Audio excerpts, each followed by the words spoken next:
दोस्तों, इस वक्त मौजूद हूँ कपिल पाठक जी के यहाँ, जो कि इस वक्त बहुत ही अच्छे कार्यकर्ता बीजेपी के जिले में नाम है। कार्यकर्ता बहुत अच्छे हैं बीजेपी में। इनसे बात करते हैं जो चुनाव निगमों के इस वक्त हो रहे हैं, उनके विषय में जानकारी देंगे, लोगों को जागरूक करेंगे। सर, क्या कहना चाहेंगे आज? गंगाराम जी, मैं आपको बताना चाहता हूं कि ये हमारे लिए उपचुनाव नहीं है, ये हमारे लिए चुनाव की तरह है। जैसे कि आज हमारे प्रदेश अध्यक्ष श्री आदेश जी गुप्ता जी ने भी बोल दिया है कि हम इनको चुनाव की तरह ही लड़ेंगे। और हम वही पूरी सक्रियता के साथ, वही पूरे जोश के साथ, जैसे कि आपने देखा होगा हमारे अंसारी जी हैं, सुरभि जाजू जी हैं, जिनके अभी नामांकन के लिए लाखों की संख्या में लोग उमड़े हैं। तो हमारे लिए बहुत जोश है सभी कार्यकर्ताओं में, और हम सभी यही चाहते हैं कि ये हमारे लिए एक चुनाव की तरह ही है, मुख्य चुनाव की तरह, और हम इसको जीतना चाहते हैं। जैसे कि मैंने आज जो बीजेपी के कार्यकर्ता इस वक्त मौजूद थे एसडीएम ऑफिस में, झंडा लिए, बैनर डाले हुए, जो कि इतना उत्साहित हो रहे, जो कि ऐसा मैंने पहले कभी नहीं देखा। मैंने अभी आपको यही बोला कि ये देखो, पार्टी का, हमारी भारतीय जनता पार्टी में जो एक चीज है, वो सबसे बड़ी ये चीज है कि हम चुनाव को एक त्योहार की तरह लेते हैं। तो अब जिस प्रकार से त्योहार पे व्यक्ति का जितना जोश रहता है ना, वही हमारे कार्यकर्ताओं में रहता है। हर चुनाव में हमारा जोश उसी लगन से आगे आता है, उसी कहते हैं ना, होश और जोश हमारे साथ रहते हैं। ऐसा नहीं होता कि हम जोश में होश खो जाते हैं, जैसे कि आपने और पार्टियों में देखा हो कि वो होश के आते, कहते हैं ना, होश उनके नहीं रहते, वो कुछ भी बोल जाते हैं। लेकिन हम ऐसा नहीं करते, क्योंकि हम एक विचारधारा के साथ चलते हैं। हमारा सबका साथ, सबका विकास और सबका विश्वास के थ्रू हम लोग चलते हैं, और एक जोश के तहत हम आगे बढ़ रहे हैं, और हम इस चुनाव को जीतेंगे, क्योंकि ये हमारा परम लक्ष्य है। जैसे कि आपने बताया, झुग्गी झोपड़ी में जो रहते हैं लोग, उनको भी टिकट दी गई है निगमों की। आप क्या कहना चाहेंगे? बिल्कुल, मैं आपको बताना चाहूंगा, सुरभि जाजू जी हैं जो कि उनको टिकट मिली है। एक हमारे सुरेश कानौजिया जी हैं, अगर मैं तो उनको भी टिकट मिली है। तो ये एक बहुत ही विशाल उदाहरण है। जैसे कहते हैं ना कि हम सोच नहीं सकते कि शायद हमें भी वो टिकट मिलेगी, अगर हमारे पास इतने लाख रुपए नहीं है तो हम कैसे टिकट लेंगे। लेकिन हमारी पार्टी का मुख्य उद्देश्य ये होता है कि समाज का विकास होना चाहिए, चाहे आप किसी भी हैं, उस धन निर्धनता से कोई फर्क नहीं है। हमने सबको टिकट दिया, और ये बहुत ही उदाहरण पार्टी ने अब सबके सामने दिखाया है कि आप उनको विश्वास करें। वो एक चाहे सामान्य कार्यकर्ता हो, चाहे बड़ा कार्यकर्ता हो, पार्टी के लिए सभी बराबर है। जैसे कि कांग्रेस है, आम आदमी है, ये इस वक्त जितने भी कैंडिडेट खड़े हुए हैं, बड़े बड़े वादे कर रहे हैं। क्या ये वादे ये निभा पाएंगे? देखिए, मैं आपको पहले तो मैं अभी थोड़ा सा करेक्शन करना चाहूंगा कि सुरेश कानौजिया नहीं, सियाराम कानौजिया जी हैं। मैं उसमें थोड़ा करेक्शन करना चाहूंगा। हाँ, दूसरा, अभी आपने जो सवाल पूछा है कि बड़े बड़े वादे जो लोग करते हैं, क्या वो निभा पाएंगे? लेकिन हाँ, मैं और किसी का तो कह नहीं सकता, लेकिन हाँ, हमारी पार्टी का मैं कह सकता हूँ। जो सर इस वक्त जो है कांग्रेस हुए, आम आदमी हुए, मैंने जो एसडीएम ऑफिस में देखा, बहुत जो है अपने अपने वादे कर रहे हैं कि हम ये करेंगे, वो करेंगे। क्या दिल्ली सरकार अभी तक वादों को निभा पाई है? ये तो आप अच्छे से जज कर सकते हैं, क्योंकि आप मीडिया के लोग हैं। बट हाँ, छोटे मोटे जो है, जो ग्राउंड पर टिप्स मैं आपको दे सकता हूँ कि आप उसी से अंदाजा लगा सकते हैं कि आम आदमी पार्टी जब सत्ता में आई थी तो वादा किया था कि सबको फ्री पानी मिलेगा 20,000 लीटर तक। क्या आपको मिल रहा है? बिजली के लिए बोला गया था कि आपका फ्री बिल आता है, जिसपे कि मीटर के चार्ज जितने किए जाते हैं, जिसके लिए हमारे जो प्रदेश अध्यक्ष आदेश गुप्ता जी, उन्होंने भी इस बात को मुद्दा उठाया था, तब जाकर के ये हुआ है। जल बोर्ड का घोटाला भी आप देखिए, 26,000 करोड़ का, जो किसकी सरकार में हुआ? अरविंद केजरीवाल की सरकार में हुआ। तो आप यही अंदाजा लगा सकते हैं कि जिनका सत्येंद्र जैन, जिनको हम स्वास्थ्य मंत्री कहते हैं, सिर्फ एक घोटाले के लिए भी दूसरे विभाग के व्यक्ति को वो जल बोर्ड में लेके आ जाते हैं, वो भी चेयरमैन के तौर पर। जी। तो अभी 3 आप देखिए, सत्येंद्र जैन, राघव चड्ढा और अरविंद केजरीवाल, ये 3 लोग जल विभाग में जुड़े हुए। एक व्यक्ति से जल विभाग नहीं संभाला जा रहा, और आप 41,000 करोड़ रुपए का लोन देते हो विभाग को। उसके बाद जो 4,000, 5,000, 10,000 इस तरह की फॉर्म में जाता है, जिसका 15,000 करोड़ रुपए का ही आपके पास हिसाब किताब है। बाकी 26,000 करोड़ रुपए का हिसाब किताब कहाँ है? ये बात हमसे पूछी एक हमारे ऐसे मीडिया वाले चैनल थे, उन्होंने पूछा कि जी हमारे पास प्रूफ नहीं है, हम कैसे बोले हैं? हमने उनको बताया कि जी प्रूफ आपको जी सीएजी की रिपोर्ट में ये चीज उजागर हुई है, जिसके लिए स्पेशली हमारे जो प्रदेश अध्यक्ष श्री आदेश गुप्ता जी, उन्होंने प्रेस कॉन्फ्रेंस करके वो सारी डिटेल सबके सामने शो भी करी है जी। और रही बात कांग्रेस की, जिससे कि मेरे को ऐसा लगता है कि इस भारत का प्रत्येक व्यक्ति जो 70 सालों से उसने शासन किया था उसके शासन से अनभिज्ञ नहीं होगा। उसको पता है कांग्रेस के शासनकाल में कितने घोटाले होते थे। अभी की डेट में आप देखो, भारतीय जनता पार्टी जब से आई है, आपने कितने घोटाले पकड़े होंगे। प्रदेश तो छोड़ो, एक मैं अगर गांव की बात करूं, वहां पे भी सरपंच जो है अपने गांव वालों को वो सुविधाएं मुहैया नहीं करा पाता था, जिसके लिए राजीव गांधी ने खुद कहा है कि मैं जब 1 रुपया भेजता हूं तो नीचे तक 10 पैसे जाते हैं। लेकिन आज की डेट में ऐसा क्यों नहीं है? तो हमारी जो सरकार है, भारतीय जनता पार्टी की सरकार है, प्रधानमंत्री श्री नरेंद्र मोदी जी हमको लीड कर रहे हैं और हमें ऐसे ऊर्जावान व्यक्तित्व हमें प्राप्त मिला है।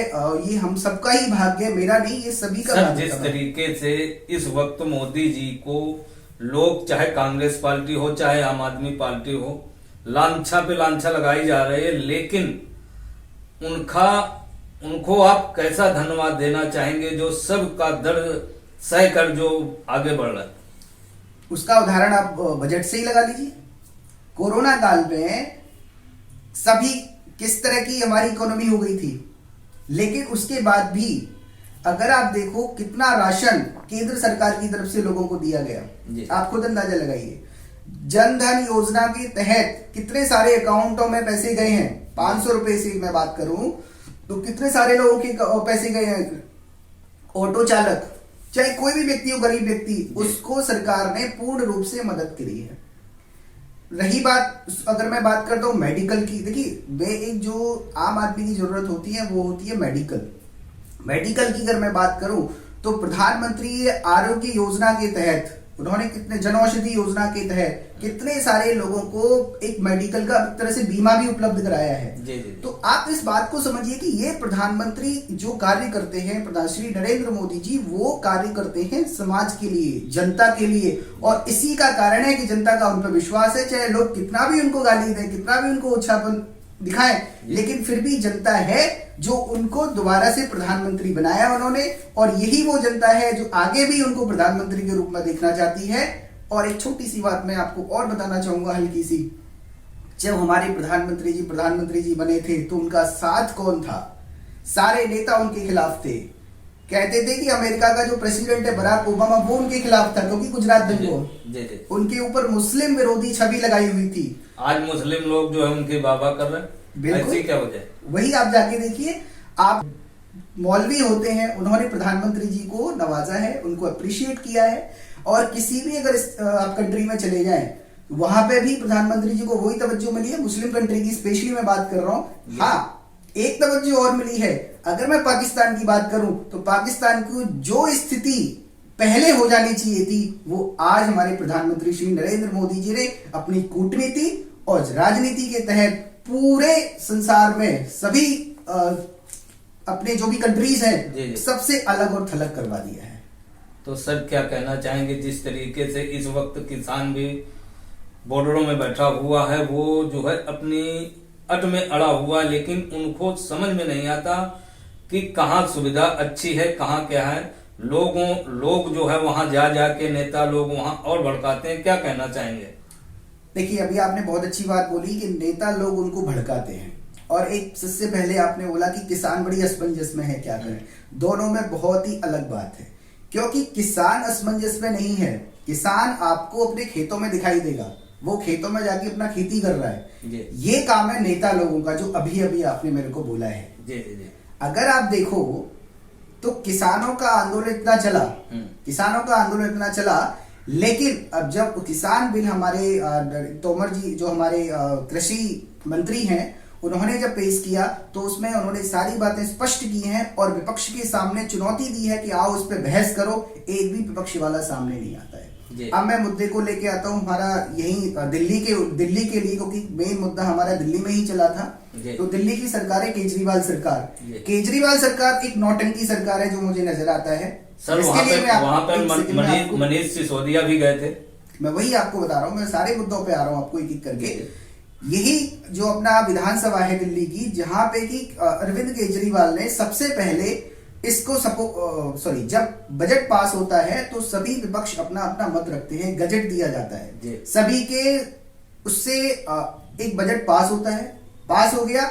उसके बाद उन्होंने अपनी विधानसभा में चंद लोगों को बुला करके बिलों को फाड़ दिया कि जी मैं ये बिल किसान विरोधी है, ये कौन सी आपकी सरकार चलाने की नीति है, ये एक सिर्फ नौटंकी है आपकी। पहले आप उसके सपोर्ट में आते हैं, फिर आप विरोध में जाते हैं, क्योंकि किसानों को भड़काने के लिए। उसके बाद आपने बात करी मनीष सिसोदिया की। मनीष सिसोदिया नहीं, आपके राघव चड्ढा जी भी वहां पे थे और उनको केले बांटे गए थे, जो मेरे पास में है। और आपकी अरविंद केजरीवाल और मनीष सिसोदिया जी का ट्वीट भी है, उन्होंने कहा है कि आप निश्चिंत रहो, पानी वाली की व्यवस्था हम लोग कर रहे हैं आपके लिए। जी। और वही तो, यही सारी बातें हैं। इस बात से दिल्ली की केजरीवाल सरकार पर क्वेश्चन मार्क लगाए जाते हैं कि आप जनता के पक्ष में हो या जनता के विपक्ष में हो, आप दिल्ली का विकास चाहते हो, विकास नहीं चाहते हो। तीसरी बात, किसान आंदोलन से जुड़ी जुड़ी एक और बात है जो बहुत ही महत्वपूर्ण बात है, जिसके लिए हमारी भारतीय जनता पार्टी के हमारे निगम पार्षदों ने और आपके महापौरों ने बैठ करके उनके 13,000 करोड़ रुपए के नगर निगम का जो उन्होंने गबन किया था, उसके खिलाफ धरना प्रदर्शन भी किया है, जिसके लिए केजरीवाल सरकार को बाद में झुकना पड़ा और 900 करोड़ रुपए उनको जारी करने के लिए कोर्ट ने ऑर्डर भी दिया है, लेकिन अभी तक उन्होंने वो जारी भी नहीं किए हैं। तो पहले तो वो मुकरती रही कि हमने 13,000 करोड़ रुपए का कोई गबन नहीं किया है। अगर गबन नहीं किया तो फिर 900 रुपए आप क्यों 900 करोड़ रुपए दे रहे थे, क्यों हामी भर लिया, क्यों हामी भरी, और अभी वो क्यों नहीं दे रहे? तो ये साफ दिखाता है कि आपकी नीयत सही नहीं है, आपकी नीयत में खोट है। और आप निश्चिंत रहें कि दिल्ली की जनता आपको पहचान चुकी है और अगली बार बीजेपी की सरकार। सर सुनने में आ रहा कि केजरीवाल जो है यूपी में भी जो है चुनाव की तैयारी कर रहे हैं। केजरीवाल जी तो गोवा में भी गए थे, आपने देखा था क्या हश्र हुआ था उनका वहां पे। केजरीवाल तो पंजाब की भी अभी जो किसानों को इतना क्यों दे रहे हैं, पंजाब के इलेक्शन के लिए ट्राई कर रहे हैं। तो भाई साहब, आपसे जब दिल्ली नहीं संभाली जा रही है, आप अदर क्यों जा रहे हो? और आपने देखा, आपने अपने मंत्री सोमनाथ भारती को भेजा यूपी में एक वो करने के लिए, सुपरविजन करने के लिए। आपने देखा क्या हालत हो गई उसकी। तो आप अपने आप को सिर्फ एक स्टेट की पार्टी ही समझें और आगे आप ये समझना भूल जाएं कि आप दोबारा सत्ता में आने वाले हैं, क्योंकि आपके जो नाटक हैं, आपकी जो नौटंकी है, जनता पहचान चुकी है, वो जनता पहचान चुकी है। और सरकार कभी नौटंकी से नहीं चलती, सरकार एक जिगर से चलती है, एक आत्मा, एक विश्वास से चलती है और आपकी नीयत से चलती है, जिसको कहते हैं राजनीति। राजनीति का मतलब होता है आपके राज्य के लिए नीति बनाना, ना कि आप अपने लिए नीतियां बनाओ। क्या लगता है सर, जो इस वक्त बॉर्डरों में किसान लोग बैठे, किसान क्या है, बड़े बड़े व्यापारी हैं, कौन है सर? ये तो आप क्या कहना चाहेंगे आप? ये तो आप उनकी गाड़ियों से अंदाजा लगा दीजिए। राकेश टिकैत की जो मैं बात करता हूँ, राकेश टिकैत के पास अभी मैं पढ़ रहा था तो कुछ लोग बता रहे थे कि उसके पास 400 करोड़ रुपए की संपत्ति है और ये आलीशान, मैंने भी पढ़ा, ये सभी ने पढ़ा है मोस्टली। तो जो अगर व्यक्ति, और वैसे हम कहते हैं किसान आत्महत्या कर रहा है, तो ये तो दूसरे के विरोधाभास है। अगर वो वाकई में किसान है तो मर्सिडीज गाड़ी में कैसे आ सकते हैं? एक हमारी वित्त मंत्री श्रीमती निर्मला सीतारमण जी जब बजट पेश करने के लिए आती हैं, एक लाल कपड़े में कलाई से बांध के एक सियाज गाड़ी में आती हैं। वो आपने देखा होगा, मारुति की गाड़ी है। और वहीं किसान नेता जिसके खिलाफ FIR भी हुए, राकेश टिकैत या जो भी हैं, वो बड़ी गाड़ियों, मर्सिडीज गाड़ियों में आते हैं। तो आप अंदाजा लगा सकते हैं कि किसकी नीयत क्या है और कौन किसान है और कौन